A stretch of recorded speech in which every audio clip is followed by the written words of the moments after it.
Hello friends, welcome to government exams coaching. मैं हूं कपिल और आप देख रहे हैं एनसीईआरटी क्लास 6 साइंस का चैप्टर नंबर 10 गति एवं दूरियों का मापन। दोस्तों, चैप्टर 1 से लेकर चैप्टर 9 तक हम अपनी पिछली वीडियोस में कवर कर चुके हैं। अगर आपने वो वीडियोस नहीं देखी हैं तो चैनल की प्लेलिस्ट में जाकर आप वो वीडियोस देख सकते हैं। दोस्तों, इस तरह की हाईलाइटेड पीडीएफ्स और एनसीईआरटी एमसीक्यूज को पाने के लिए आप हमारे टेलीग्राम ग्रुप को ज्वाइन कर सकते हैं, जिसका लिंक हमने डिस्क्रिप्शन बॉक्स में दिया हुआ है। दोस्तों, ये वीडियो अगर पसंद आए तो वीडियो को लाइक करना, शेयर करना, हमारे चैनल को सब्सक्राइब करना बिल्कुल मत भूलना। तो चलिए दोस्तों, शुरू करते हैं आज की क्लास। पहेली और बूझों की कक्षा के सभी बच्चों के बीच ग्रीष्म अवकाश में भ्रमण किए गए स्थानों के बारे में सामान्य चर्चा हो रही थी। दोस्तों, जो ग्रीष्म अवकाश की छुट्टियां होती है, जो गर्मियों की छुट्टियां होती है, उसमें जो स्टूडेंट्स भ्रमण करने गए थे, घूमने गए थे, उनके बारे में यहाँ पर सामान्य चर्चा हो रही है। एक बच्चा अपने पैतृक गाँव, मतलब जो उसके दादा और परदादा का गाँव होता है, ठीक है, तो उसको बोलते हैं पैतृक गांव। ठीक है, तो एक बच्चा अपने पैतृक गांव पहले रेलगाड़ी, फिर बस और अंत में बैलगाड़ी का उपयोग करके गया था। ठीक है, एक विद्यार्थी ने वायुयान से यात्रा की थी। ठीक है, एक अन्य विद्यार्थी ने अवकाश के अनेक दिन अपने चाचा जी की नाव में सैर करके मछली पकड़ने में व्यतीत किए। ठीक है, इसके पश्चात अध्यापक ने विद्यार्थियों से समाचार पत्र के उन लेखों को पढ़ने के लिए कहा जिसमें उन छोटे पहियों वाले वाहनों के बारे में वर्णन है जो मंगल ग्रह की धरती पर चले थे और प्रयोग भी किए गए थे। ठीक है, इन वाहनों को मंगल तक ले जाने का कार्य अंतरिक्ष यान द्वारा किया गया था। इसी बीच पहली प्राचीन भारत के बारे में कहानियां पढ़ती रही तथा अब वह यह जानना चाहती थी कि प्राचीन काल में लोग एक स्थान से दूसरे स्थान की यात्रा कैसे करते थे। तो पढ़िए, आगे बढ़ते हैं दोस्तों। यातायात की कहानी। प्राचीन काल में लोगों के पास यातायात के कोई साधन नहीं थे। वे पैदल चलते थे तथा अपना सामान या तो अपनी पीठ पर या फिर पशुओं की पीठ पर लाद कर ले जाते थे। ठीक है, प्राचीन काल में जल मार्गों में आने जाने के लिए नावों का उपयोग किया जाता था। दोस्तों, प्राचीन काल में जल मार्गों में आने जाने के लिए किसका यूज होता था? नावों का। ठीक है, आरंभ में लकड़ी के लट्ठों से, जिनमें खोखली गुहिका बनाई जा सके, नावें बनाई जाती थी। पहले नाव किस चीज़ से बनाई जाती थी? लकड़ी के लट्ठों से, जिनमें खोखली गुहिका बनाई जा सके, उन लट्ठों से नावें बनाई जाती थी। ठीक है, इसके पश्चात लोगों ने लकड़ी के विभिन्न टुकड़ों को आपस में जोड़कर नाव की आकृति बनाना सीख लिया था। ठीक है, ये नावें जल में रहने वाले जीवों की आकृतियों के सदृश थीं। अध्याय 8 एवं 9 में मछलियों की धारा रेखीय आकृति से संबंधित चर्चा को याद कीजिए। दोस्तों, हमने चैप्टर 8 और चैप्टर 9 में पढ़ा था कि मछलियों की जो आकृति होती है वो धारा रेखीय होती है। तो और ये नाव जो होती हैं वो भी इन्हीं की आकृति के अकॉर्डिंग बनाई जाती हैं। ठीक है, धारा रेखीय बनाई जाती हैं। पहिए के आविष्कार ने यातायात की प्रणाली में अत्यंत महत्वपूर्ण परिवर्तन किए। ठीक है, पिछले हजारों वर्षों में पहिए के डिजाइन में सुधार किए गए हैं। पहियों पर चलने वाले वाहनों को खींचने के लिए पशुओं का उपयोग किया जाता था। 19वीं शताब्दी के प्रारंभ तक भी लोग एक स्थान से दूसरे स्थान तक परिवहन के लिए पशु शक्ति पर ही निर्भर थे। ठीक है, वाष्प इंजन के आविष्कार से एक नए शक्ति स्रोत का समावेश हुआ। जैसे ही वाष्प इंजन का जो आविष्कार हुआ तो एक नई शक्ति स्रोत का जो है समावेश हुआ। वाष्प इंजन से चालित सवारी गाड़ियों तथा मालगाड़ियों के डिब्बों के लिए रेल की पटरियों का निर्माण किया गया। इसके पश्चात स्वचालित वाहन भी आए। जल पर परिवहन के साधन के रूप में मोटर से चलने वाली नाव और जहाज़ों का उपयोग होने लगा। 19वीं शताब्दी के प्रारंभ के वर्षों में वायुयान का विकास हुआ, जिनमें बाद में सुधार किए गए और इन्हें यात्री तथा सामान ले जाने योग्य बनाया गया। विद्युत रेलगाड़ी, एकल रेल, एक पट रेल, पदाध्वानिक, सुपरसोनिक वायुयान तथा अंतरिक्ष यान 20वीं शताब्दी के कुछ योगदान हैं। इन सब का जो आविष्कार हुआ वो 20वीं शताब्दी में हुआ था। ठीक है, चित्र 10.1 में परिवहन के विभिन्न साधन दर्शाए गए हैं। इन्हें प्राचीनतम से अत्याधुनिक परिवहन के साधनों के सही क्रम में व्यवस्थित कीजिए। दोस्तों, ये है 10.1। इसको हमें पुराने से नए में कन्वर्ट करना है। ठीक है, तो सबसे पहले बात हो रही है, ठीक है, बैलगाड़ी की। ठीक है, उसके बाद आई साइकिल, फिर उसके बाद आई ट्रेन, उसके बाद बस, फिर जहाज और फिर वायुयान। आगे बढ़ते हैं। क्या इनमें परिवहन का कोई ऐसा प्राचीन साधन भी है जिसे आजकल उपयोग में नहीं लाया जाता है? जी हाँ, कुछ साधन आज भी उपयोग में लाए जाते हैं। ठीक है, लेकिन गांव में। ठीक है, बैलगाड़ी और साइकिल जैसे जो वाहन हैं जो आज भी गांव में यूज़ किए जाते हैं। ठीक है, आपने कितनी दूरी तय की? यह डेस्क कितना चौड़ा है? ये कैसे पता लगाएंगे आप? लोग ये कैसे पता लगाते थे कि वे कितनी दूर चले हैं? आप ये कैसे पता लगाएंगे कि आप अपने स्कूल तक की दूरी पैदल चलकर तय कर सकते हैं अथवा स्कूल पहुंचने के लिए आपको बस अथवा रिक्शे की आवश्यकता होगी? जब आपको कुछ खरीदना होता है तब क्या आपके लिए बाजार तक पैदल जाना संभव होता है? आप इन प्रश्नों के उत्तर कैसे जानेंगे? कोई स्थान कितना दूर है यह प्रायः जानना महत्वपूर्ण होता है ताकि हम यह अनुमान लगा सकें कि वहां पहुंचने के लिए हम कैसे जाएंगे। पैदल चलकर जाएंगे, बस से जाएंगे, रेलगाड़ी से जाएंगे, पानी के जहाज से, वायुयान से अथवा कोई अंतरिक्ष यान हमें लेना होगा। तो यह सब कैसे पता चल पाता है? कभी कभी ऐसी वस्तुएं भी होती हैं जिनकी लंबाई अथवा चौड़ाई जानने की भी हमें आवश्यकता होती है। ठीक है, पहेली तथा बूझो की कक्षा के कमरे में बड़े बड़े डेस्क हैं जिन पर दो दो विद्यार्थी बैठते हैं। पहेली तथा बूझो एक डेस्क पर एक साथ बैठते हैं, ठीक है, परंतु बहुधा उनमें इस बात को लेकर झगड़ा होता रहता है कि उसका दूसरा साथी डेस्क के अधिक भाग का उपयोग कर रहा है। ठीक है, अध्यापक के सुझाव पर उन्होंने डेस्क की लंबाई मापने का निश्चय किया। डेस्क के ठीक मध्य में एक चिन्ह बनाया तथा डेस्क को दो बराबर भागों में बांटने के लिए एक रेखा खींची। ठीक है, ये दोनों ही अपने मित्रों के साथ गिल्ली डंडा खेलने के शौकीन हैं और बूझो तो सदैव ही अपने पास एक गिल्ली और एक डंडा रखता है। तो यहाँ चित्र 10.2 में देखिए उन्होंने किस तरह से गिल्ली और डंडे का यूज़ करके डेस्क को दो पार्ट्स में डिवाइड किया। उन्होंने गिल्ली और डंडे का उपयोग करके डेस्क की लंबाई मापने का प्रयास कैसे किया है? ऐसा लगता है कि डेस्क की लंबाई दो डंडों की लंबाई तथा दो गिल्लियों की लंबाई के योग के बराबर है, इस तरह से। ठीक है, डेस्क के मध्य में रेखा खींचने पर दोनों प्रसन्न दिखाई देते हैं क्योंकि दोनों का आधा आधा डेस्क मिल गया, दोनों को आधा आधा डेस्क मिल गया, इसलिए वो दोनों हैप्पी दिखाई देते हैं। जिसमें डेस्क का आधा भाग लंबाई में एक डंडे और एक गिल्ली की लंबाई के बराबर है। कुछ दिनों के बाद खींची गई रेखा जो है वो मिट जाती है। बूझो का पुराना गिल्ली डंडा भी खो गया है। ठीक है, अब उसके पास गिल्ली डंडे का नया सेट है। अब देखिए वे गिल्ली डंडे के नए सेट का उपयोग करके डेस्क की लंबाई किस प्रकार मापते दिखाई देते हैं। इस तरह से दिखाई दे रहे हैं। ठीक है, क्योंकि यहाँ पर जो डंडा है उसकी लंबाई ज़्यादा है पुराने वाले डंडे से और यहाँ पर गिल्ली की भी लंबाई ज़्यादा है। तो यहाँ पर ठीक प्रकार से पहले वाली जो गिल्ली डंडे थे वो दो गिल्ली और दो डंडे की लंबाई के बराबर उसकी डेस्क की लंबाई थी। ठीक है, यहाँ पर दो डंडे और एक गिल्ली की लंबाई कुछ कम है, ठीक है, डेस्क की लंबाई से। हेलो, अब जब डेस्क की लंबाई गिल्ली डंडे के नए सेट से मापी गई तब डेस्क की लंबाई ऐसी प्रतीत हुई जैसे ये लगभग दो डंडों तथा एक गिल्ली की लंबाई के बराबर हो, परंतु फिर भी डेस्क का कुछ भाग बच जाता है। यह तो एक गिल्ली की लंबाई से कम है। अब क्या करें? आप पहेली और बूझो को क्या सुझाव देंगे ताकि वे डेस्क की पूरी लंबाई माप लें? क्या वे लंबाई मापने के लिए क्रिकेट के विकेट तथा गुल्लियों का उपयोग कर सकते हैं, अथवा आप सोचते हैं कि ऐसा करने से वैसी ही समस्या उत्पन्न हो सकती है? वह एक कार्य कर सकते हैं, एक छोटी डोरी लें और इस पर दो चिन्ह लगाएं। ये डोरी की एक लंबाई होगी। ठीक है, वे डेस्क की चौड़ाई डोरी की लंबाई के पदों में माप सकते हैं।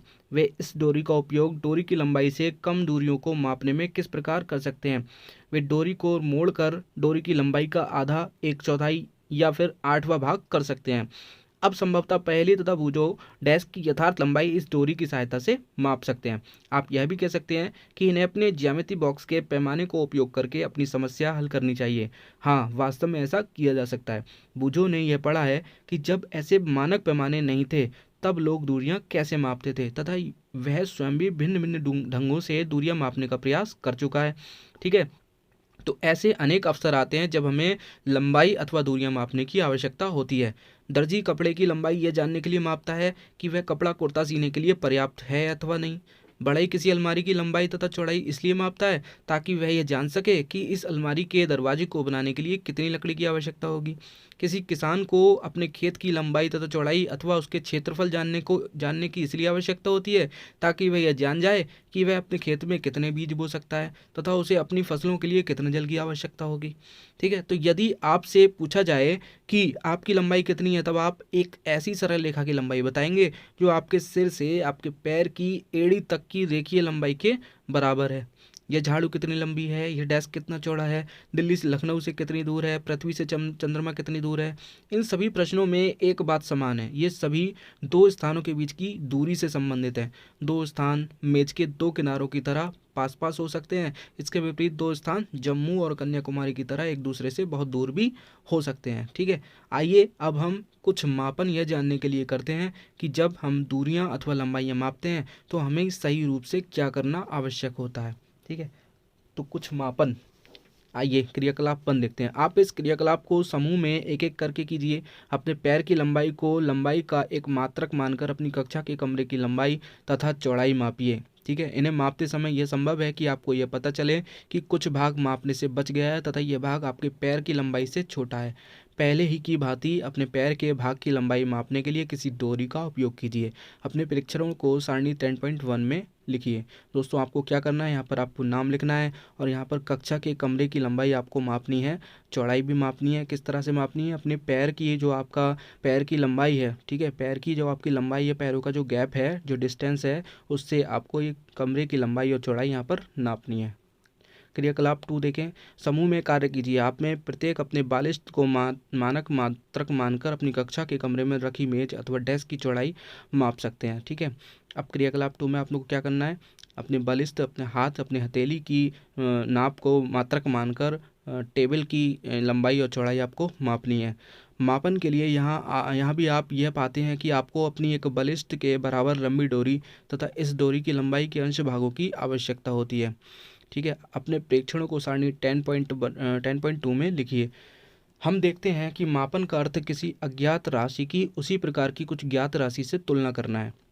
ठीक है, आप जो भी चीज़ मापते हैं तो आप किससे नापते हैं, आप अज्ञात राशि की उसी प्रकार की कुछ ज्ञात राशि से उसको मापते हैं। ठीक है, तो इस ज्ञात निश्चित राशि को मात्रक कहते हैं। ठीक है, क्या कहते हैं, मात्रक कहते हैं। किसी माप के परिणाम को दो भागों में व्यक्त किया जाता है। एक भाग संख्या होता है, ठीक है, और दूसरा भाग ली गई माप का मात्रक होता है, उसकी क्वांटिटी होती है। ठीक है, मेज की चौड़ाई मापना है। यहाँ पर आपको 10.2 में बलिष्ठ द्वारा जो माप ली गई है उसको यहाँ पे फिल करना है। ठीक है, उदाहरण के लिए क्रियाकलाप 1 में यदि कक्षा के कमरे की लंबाई आपके 12 पैर की लंबाई के बराबर है तो 12 क्या है, यहाँ पर एक संख्या है तथा पैर की लंबाई एक मात्रक है जैसे मापन के लिए चुना गया है। ठीक है, अब सारणी 10.1 तथा 10.2 में अंकित सभी मापों का अध्ययन कीजिए। क्या प्रत्येक पैर द्वारा मापी गई कमरे की लंबाई के ये सभी माप बराबर हैं? जी नहीं, बराबर नहीं होंगे, क्योंकि किसी के पैर का डिस्टेंस ज़्यादा होता है और किसी का डिस्टेंस कम होगा, जिसकी वजह से ये जो लंबाई की माप हैं ये सभी की अलग अलग आएंगी। क्या सभी के द्वारा अपनी अपनी बलिष्ठों से मापी गई मेज की चौड़ाई की माप बराबर है? दोस्तों ये भी अलग अलग आएगी। ठीक है, शायद ये परिणाम भिन्न भिन्न हो सकते हैं, क्योंकि आपकी बलिष्ठ लंबाई में आपके मित्रों की बलिष्ठों से भिन्न भिन्न हो सकती है। इसी प्रकार सभी विद्यार्थियों के पैर की लंबाइयों में भी कुछ अंतर हो सकता है। इसलिए जब आप अपने बालिस्तों या पैरों की लंबाई को मात्रक की भांति उपयोग करके किए गए माप को किन्हीं अन्य व्यक्तियों को बताते हैं तो वो ये समझ नहीं पाते कि यह लंबाई वास्तव में कितनी है, क्योंकि वास्तविक लंबाई जानने के लिए बालिस्ट अथवा पैर की लंबाई जानना आवश्यक है। अतः हम देखते हैं कि हमें मापन के कुछ ऐसे मात्रकों की आवश्यकता है जो सभी व्यक्तियों के लिए समान हो। ठीक है, तो आप पढ़ते हैं मापन के मानक मात्रक। प्राचीन काल में पैर की लंबाई, उंगली की चौड़ाई तथा एक कदम की दूरी, इन सभी मापों का मात्रक के रूप में सामान्य उपयोग होता था। हड़प्पा सभ्यता के लोगों ने अवश्य ही लंबाई के बहुत अच्छे मापन का उपयोग किया होगा, क्योंकि यह खुदाई में प्राप्त परिशुद्ध ज्यामितीय रचनाओं को देखने से प्रमाणित होता है।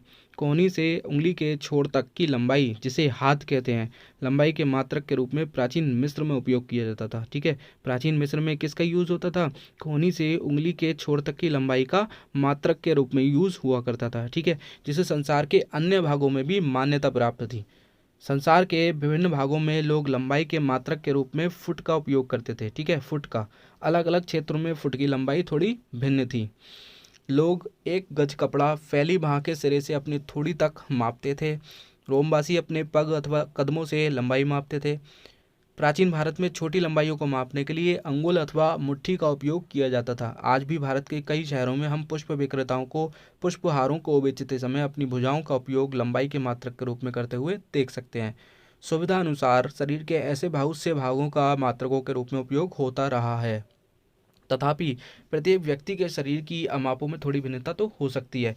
शायद इसी कारण भी मापन में उलझनें आई होंगी। वर्ष 1790 से 1790 में फ्रांसीसियों ने मापन की एक मानक प्रणाली की रचना की, जिसे मीट्री पद्धति कहते हैं। दोस्तों यहाँ पर एक फैक्ट निकल के ये आया है कि वर्ष 1790 में फ्रांसीसियों ने मीट्री पद्धति की रचना की। ठीक है, एक समानता के लिए समस्त संसार के वैज्ञानिकों ने मापन के मानक मात्रकों को एक सेट को स्वीकार कर लिया है। ठीक है, आजकल जिस मात्रक प्रणाली का उपयोग हो रहा है उसे अंतर्राष्ट्रीय मात्रक प्रणाली एसआई मात्रक कहते हैं। ठीक है, आज जिस मात्रक प्रणाली का यूज हो रहा है उसे क्या कहते हैं? अंतर्राष्ट्रीय मात्रक प्रणाली या फिर एसआई मात्रक कहते हैं। ठीक है, लंबाई का एसआई मात्रक क्या होता है? मीटर होता है। ठीक है, चित्र 10.6 में मीटर पैमाना दिखाया गया है। इसमें आपके ज्यामिति बॉक्स का 15 सेंटीमीटर पैमाना भी दिखाया गया है। ये देखिए आप। ठीक है, ये मीटर पैमाना है और ये आपका 15 सेंटीमीटर पैमाना है। प्रत्येक मीटर को 100 बराबर भागों में विभाजित किया जाता है जिन्हें सेंटीमीटर कहते हैं। ठीक है, तो 1 सेंटीमीटर के 10 बराबर भाग होते हैं जिन्हें मिलीमीटर कहते हैं। इस प्रकार 1 मीटर किसके बराबर होगा? 100 सेंटीमीटर के, और 1 सेंटीमीटर किसके बराबर होगा? 10 मिलीमीटर के। लंबी दूरियों के मापन के लिए 1 मीटर एक सुविधाजनक मात्रक नहीं है। इसके लिए हम एक बड़े मात्रक को परिभाषित करते हैं, इसे हम किलोमीटर कहते हैं। ठीक है, तो 1 किलोमीटर कितने के बराबर होगा? 1000 मीटर के बराबर होगा। ठीक है, अब हम अपने सभी मापन क्रियाकलापों को मानक पैमानों का उपयोग करके दोहरा सकते हैं तथा लंबाइयों को एसआई मात्रकों में माप सकते हैं। ऐसा करने से पहले हमें दूरियों तथा लंबाइयों मापने का सही ढंग जानना आवश्यक है। दूरियां तथा लंबाइयां मापने का सही ढंग जानना भी हमें आवश्यक है। तो लंबाई की यथार्थ परिशुद्ध माप। अपने दैनिक जीवन में हम विविध प्रकार की मानक मापक युक्तियों का उपयोग करते हैं। लंबाई मापने के लिए हम मीटर पैमाने का उपयोग करते हैं, दर्जी मापक फीते का उपयोग करता है, जबकि कपड़े के व्यापारी मीटर छड़ काम में लाते हैं। ठीक है, किसी वस्तु की लंबाई मापने के लिए आपको किसी उपयुक्त युक्ति का चयन करना चाहिए। उदाहरण के लिए किसी वृक्ष का घेर अथवा अपने सीने की माप के लिए आप मीटर पैमाने का उपयोग नहीं कर सकते। ऐसी मापों के लिए मापक फीता अधिक सुविधाजनक होता है। छोटी लंबाइयाँ जैसे आपकी पेंसिल की लंबाई मापने के लिए आप अपने ज्यामिति बॉक्स के 15 सेंटीमीटर पैमाने को काम में ला सकते हैं। लंबाई मापते समय हमें निम्नलिखित सावधानियां बरतने की आवश्यकता होती है। चित्र 10.7 में दिखाए अनुसार पैमाने को वस्तु के संपर्क में इसकी लंबाई के अनुदिश रखना चाहिए, इस तरह से। ठीक है, सीधा रखना चाहिए इस तरह से, आपको इस तरह से नहीं रखना है, ये गलत विधि है और ये सही है।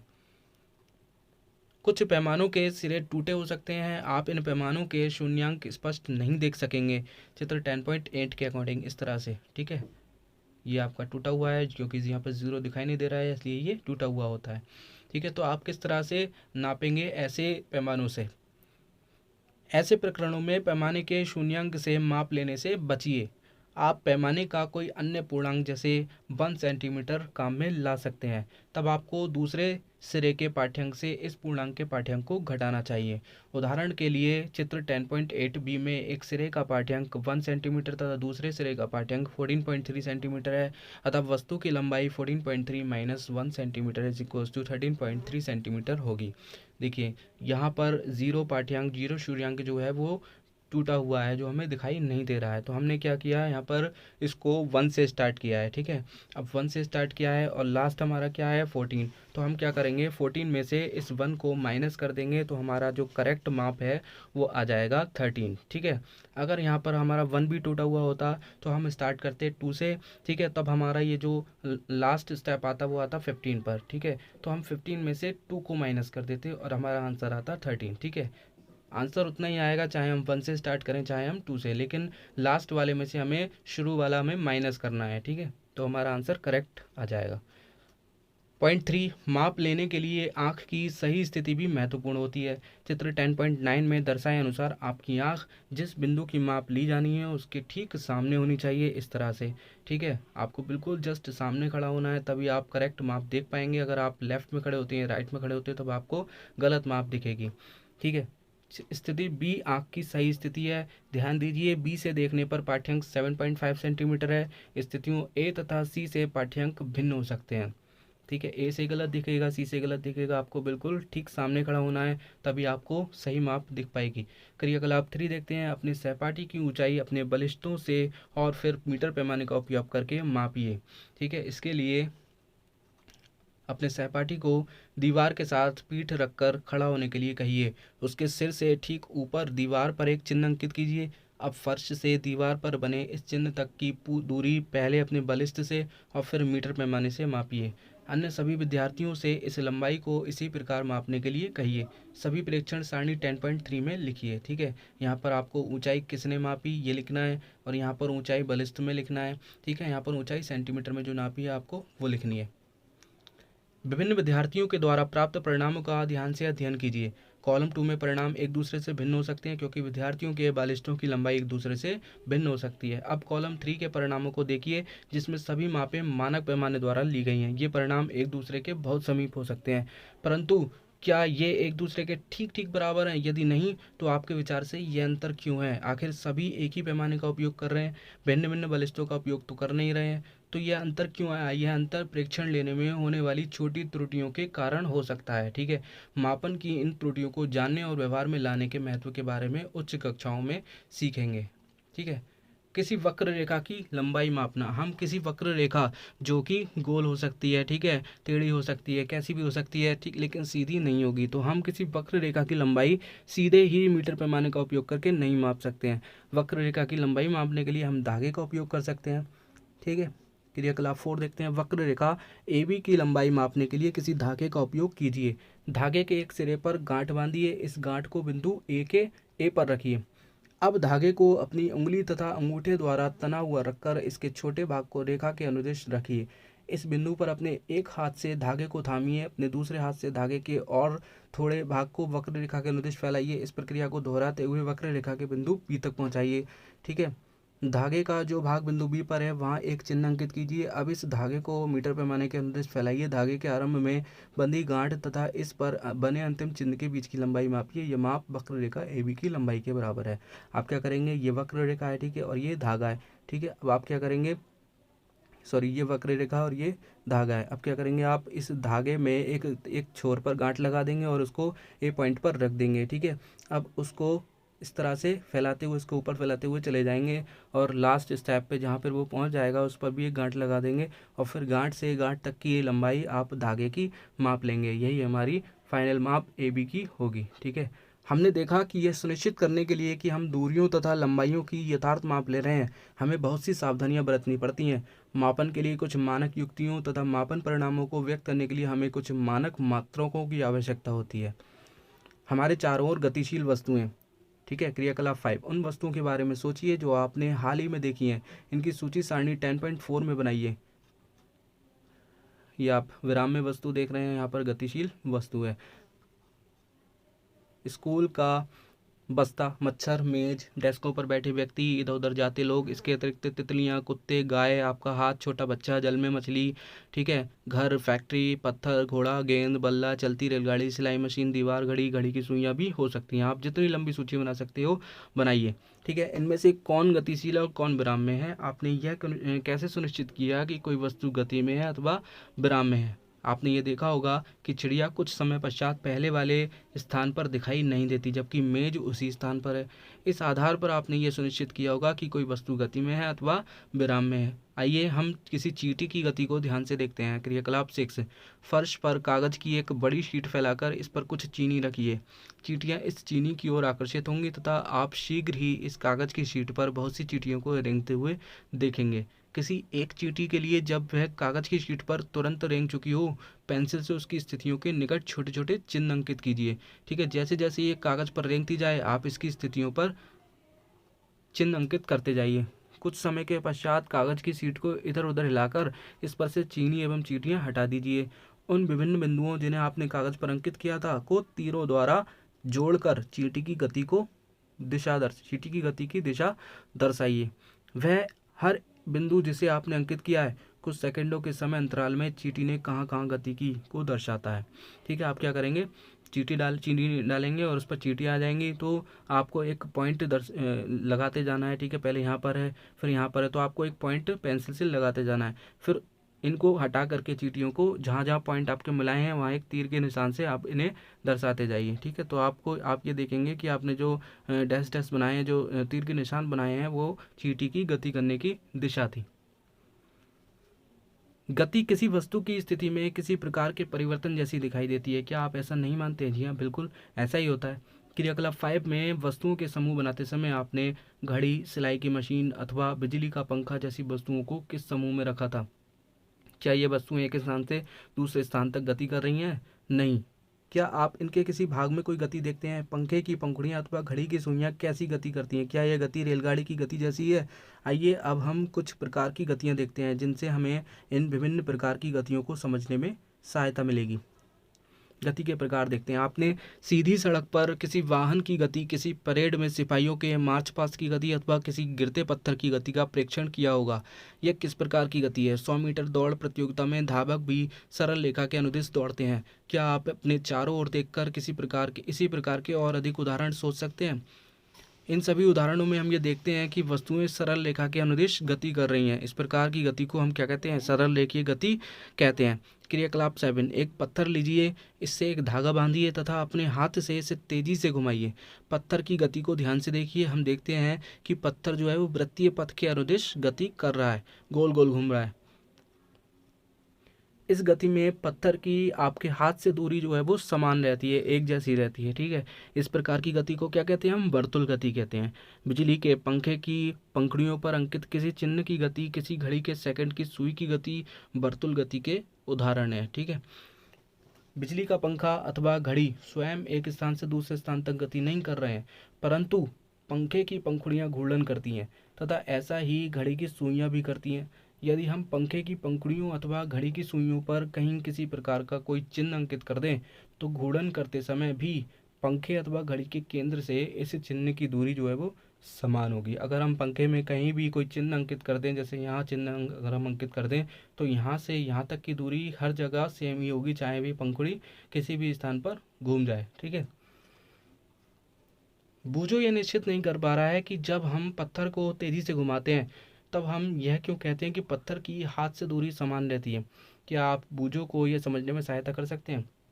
याद रखिए, पत्थर डोरी से बंधा हुआ है। जी हाँ दोस्तों, पत्थर जो है वो डोरी से बंधा हुआ है और डोरी से पत्थर की दूरी बिल्कुल सेम ही रहेगी। आपके हाथ से पत्थर तक की जो डोरी आपने पकड़ रखी है तो वो सेम ही रहेगी। इसलिए हम कह सकते हैं कि पत्थर की हाथ से दूरी समान रहती है।